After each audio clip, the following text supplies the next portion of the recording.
আমার হাত ধরে দুজন মানুষ হাঁটতে হাঁটতে কিছু দূরে নিয়ে চলে গেল। আমি তাদেরকে জিজ্ঞাসা করলাম, ও ভাইকে আপনারা কোথা থেকে এসেছেন আর আমাকে নিয়ে আপনারা কোথায় যাচ্ছেন?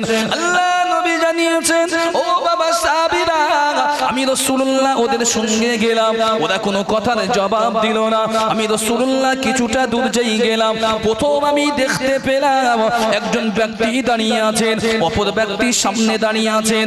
এক অপর ব্যক্তির হাতে দুনিয়ার যেমন করাত হয়, ওই করাতটা হাতে নিয়ে ওই ব্যক্তির মাথা থেকে নিয়ে চেলা করে দিচ্ছে। কি অবাক কাণ্ড! আমি রাসূলুল্লাহ দেখতে পেলাম সামনে থেকে চেলা করে, পিছনে যেই করাত শেষ হয়ে যায় সাথে সাথে সামনের অংশ আবার পুনরায় জুড়ে যায়।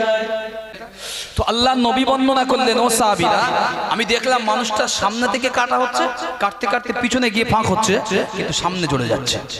আবার পিছন থেকে কাটতে কাটতে সামনে আসছে, সামনে আসার আগে পিছনটা জুড়ে যাচ্ছে। আমি রাসূল অবাক হয়ে গেলাম এই দৃশ্য দেখে, ওদের প্রশ্ন করলাম,